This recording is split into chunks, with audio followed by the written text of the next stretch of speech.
They say when a woman is at her lowest, that's when you find out who truly sees her as a person and who sees her as a problem to be solved. 3 days after I buried my husband, my father-in-law sat across from me at the dining room table of the house I had shared with his son for 6 years, slid a certified check across the polished wood, and told me to take the money, pack whatever fit in 2 suitcases, and be gone before the week was over. The check was for $18 million. I looked at it for a long moment. Then I looked at him. Then I picked up my coffee mug, took a slow sip, and said absolutely nothing, because I am a forensic accountant, and I had already found every single thing he had been hiding for the past 11 years. My name is Claire, and I am 32 years old. My husband Daniel passed away suddenly from a cardiac event 6 days before our 7th wedding anniversary. He was 35. He had no warning signs, no history, no dramatic goodbye. He was there in the morning and gone by the afternoon, and the world I had carefully built around us collapsed so completely that for the first 72 hours, I could not tell you what day it was. What I can tell you is who showed up at the hospital. My father-in-law, Robert, arrived 40 minutes after Daniel was pronounced. He did not ask how I was. He asked immediately whether Daniel had updated his beneficiary forms. Before the ink was dry on any paperwork, before I had called Daniel's closest friends, before I had even called my own mother, Robert was already thinking about the money. I should have seen it then. But grief has a way of making even the sharpest mind go quiet. Daniel was the only child of Robert and his wife Margaret. Robert had built a mid-sized commercial real estate development firm over 30 years, the kind of company that is technically a family business but operates with the secrecy and aggression of a private equity fund.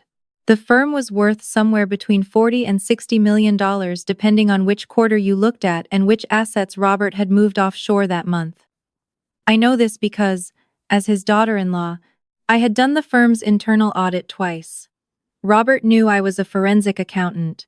He hired me himself the first time, believing, I think, that keeping me close was safer than keeping me at a distance. What he never fully considered was that a forensic accountant does not stop noticing things just because she is at a family dinner. Before you continue watching, let me know in the comments where you are watching from. And if you have ever had someone underestimate you at the exact moment they needed to be afraid of you, hit the like button, because this story is for you. The morning after the funeral, Robert called me into the study of his home. Margaret was not in the room. That alone told me something. Margaret is a gentle, exhausted woman who has spent 30 years smoothing over the wreckage her husband leaves behind him. The fact that she was absent meant Robert did not want a witness to whatever he was planning to say. He sat behind his desk the way powerful men do when they want to remind you of the architecture of authority. He folded his hands. He told me, in the measured tone of a man who has rehearsed, that he wanted what was best for everyone.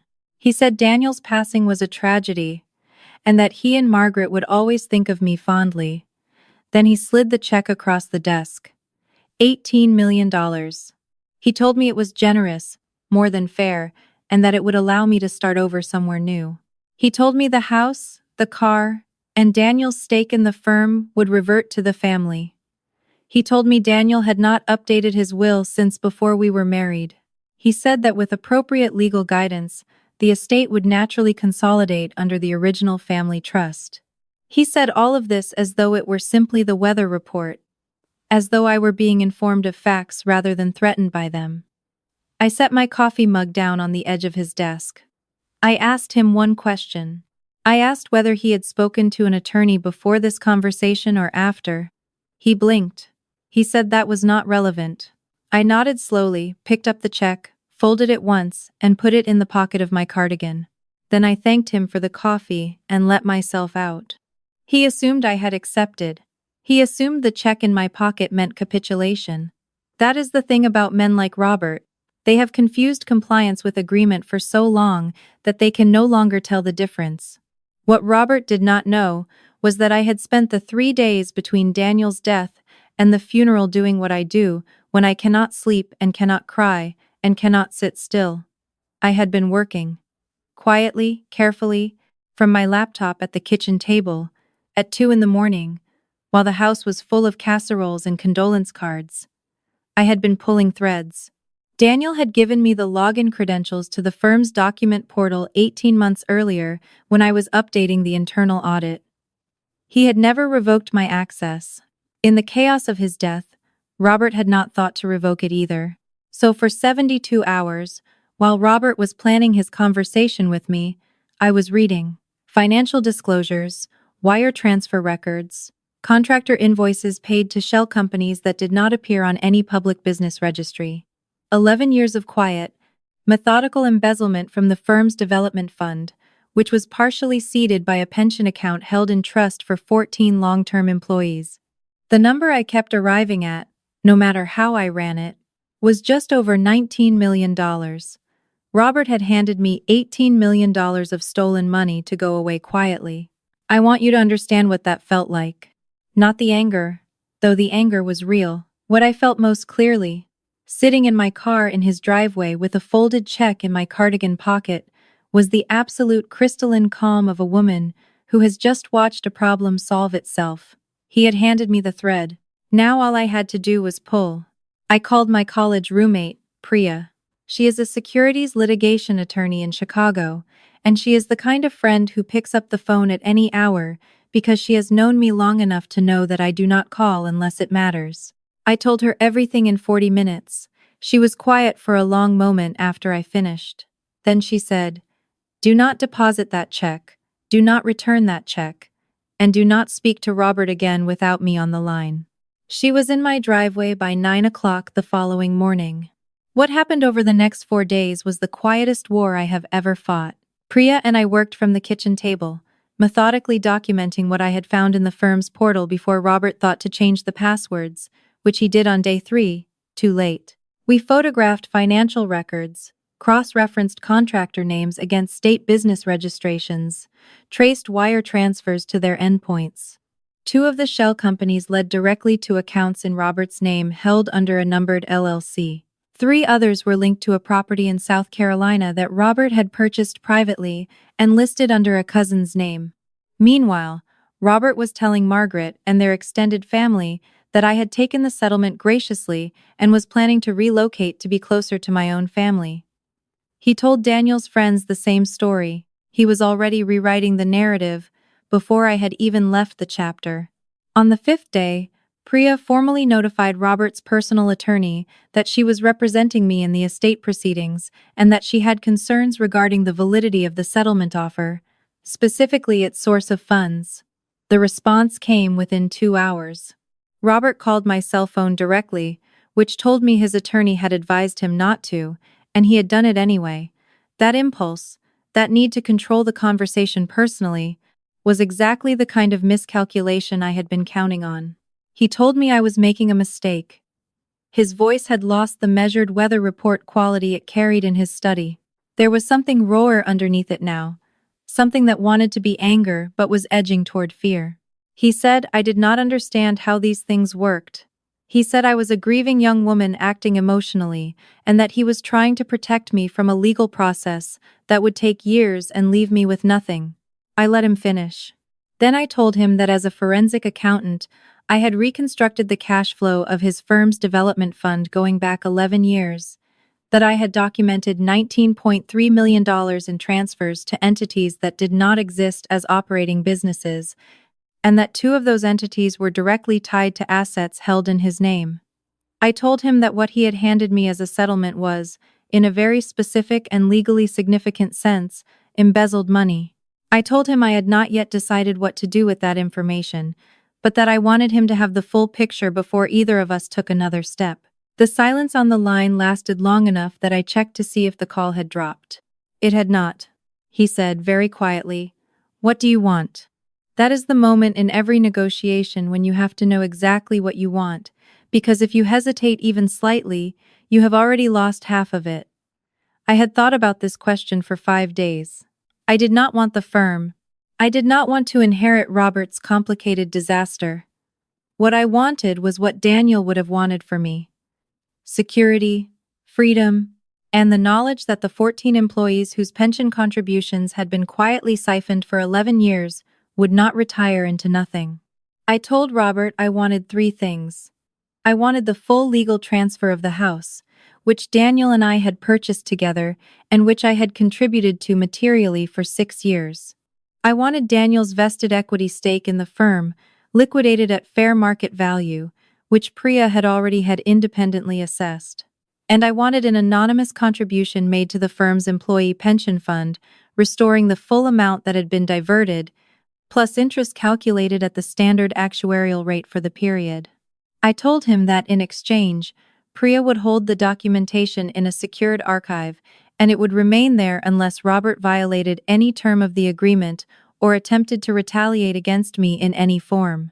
He asked how he could trust me to hold that. I told him the same way I had trusted him to be honest with me in that study, which was to say not at all, which was exactly why Priya was handling the escrow and not me. We had a signed agreement by the end of the week. I want to tell you what happened next, because I think people expect the story to end at the negotiation. It does not end there. The agreement was the beginning of a different kind of chapter, one that was harder in some ways because there was no clear enemy left, just the long, unglamorous work of rebuilding. Margaret came to see me 2 weeks after the agreement was signed. She knocked on the door of the house, which was now fully and legally mine, and she stood on the porch with her hands folded and her eyes red, and she told me she had not known. I looked at her for a moment. I believe her. Margaret is not a strategist. She is a woman who has loved a difficult man for 40 years and convinced herself that loyalty required silence. That is its own kind of damage, and it is not mine to adjudicate. I invited her in. We sat at the kitchen table and drank tea and talked about Daniel for 2 hours. Not about the money or the firm or Robert or any of it, just Daniel. The way he laughed too loud at his own jokes. The way he always burned the garlic because he refused to watch the pan. The way he called me every day at noon for 6 years just to check in, even on the days when nothing had happened and there was nothing to say. That was the hardest part of all of it. Not the forensic work, not the negotiation, not the legal documents. The hardest part was that at the end of every late night at the kitchen table, when Priya had gone to sleep, and the documents were closed and the house was quiet, the person I most wanted to tell about any of it was Daniel. And he was not there to tell. Grief does not resolve the way a financial discrepancy resolves. You cannot trace it to its source and document it and present it to a neutral party for adjudication. It just sits inside you and changes shape over time. I kept working. I took on a consulting contract with a firm in Atlanta, fully remote, which gave me something to do with my mind in the hours when my mind needed direction. Priya called every Sunday. The house, which had felt cavernous and wrong for the first 2 months, began to feel like mine again, in a way it had not since Daniel died. 3 months after the agreement was signed, Priya told me that one of the firm's senior employees, a project manager named Gerald who had been with Robert for 22 years, had received a letter from the pension administrator notifying him that an anonymous contribution had been applied to his account, restoring the full projected value of his retirement. Gerald, according to Priya's contact at the firm, had cried at his desk. He was 61 years old and had been quietly terrified about whether he would have enough to retire on. I am not going to tell you that moment erased anything. It did not erase the check Robert slid across the table. It did not erase the way he sat in that study and spoke to me like I was an administrative problem. But it was something. It was the one piece of that entire situation that felt, not like winning exactly, but like rightness, like a number that finally balances. As for Robert, the agreement held. He did not retaliate. I think he spent several weeks expecting me to use the documentation anyway, and the anticipation of that was probably its own punishment. His attorney reached out to Priya 6 weeks after the signing to ask, obliquely, whether there was a timeline on the archive. Priya responded that the terms were clear and the archive was indefinite. That was the last inquiry. Robert is still running the firm. I do not know whether he has changed how he runs it. I suspect not entirely. People like Robert rarely transform because a consequence arrived. They adjust. They become more careful. That is not the same thing as change. But it is the best you are usually going to get, and I made my peace with it. What I did not make peace with, and what I do not think I am required to, is the fundamental premise of that conversation in his study. The idea that a woman who has just lost her husband is, above all else, a financial exposure to be managed. The idea that grief makes a person easy. The idea that because I was 32 and devastated and alone in a house full of condolence cards, I would fold. I would take whatever number was written on a check and disappear so that the architecture of someone else's wealth could remain undisturbed. That idea was wrong. It was wrong about me specifically, and I believe it is wrong about most people. Because most people, even the ones who are not forensic accountants, even the ones who do not have a PRIA to call, have a sense of what they are owed. Not in a mercenary sense, in a human sense. A sense that their presence in someone's life meant something real, and that meaning does not evaporate just because someone powerful finds it inconvenient. If you are watching this, and you are in the middle of something that feels like what I described, something where someone is using your grief or your fear or your exhaustion against you, I want you to hear this clearly. The people who move fast after a loss, the ones who show up with paperwork and numbers before you have even had time to breathe, are moving fast because they are afraid of what you might figure out if you have time to think. That speed is not confidence. It is urgency. And urgency, in my experience, almost always means there is something they do not want you to find. Take the time. Ask the questions. Find your Priya, whoever that person is in your life, and call them before you sign anything. The documents will still be there. The house will still be there. What will not be there forever is your clarity, because grief does take it from you eventually. And the window when you are devastated but still functional, still sharp enough to see what is actually happening, is shorter than you think. I am still in the house. The garden Daniel planted along the back fence came in fully this spring, the way he always promised it would. I sit out there some evenings with my laptop and work until the light changes, and the neighborhood gets quiet, and the same crow that has apparently decided the back fence belongs to him shows up and waits for me to stop typing and notice him. Daniel would have loved that crow. He would have named him immediately. He would have brought him crackers. The $18 million check is in a folder in my filing cabinet. I never deposited it. I never returned it. Priya says it has no legal force, because it was drawn from funds that were never legitimately Robert's to offer. I keep it because it is the most concrete record I have of the exact moment Robert decided I was a problem with a price tag. And I want to remember what that felt like, not because I enjoy the anger, but because the memory of it is useful. It reminds me what I am capable of when someone decides to find out. I am Claire. I am 32 years old. I am a forensic accountant, and I am still here.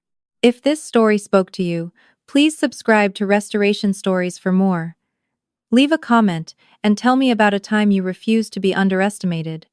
Your story matters, and someone out there needs to hear it.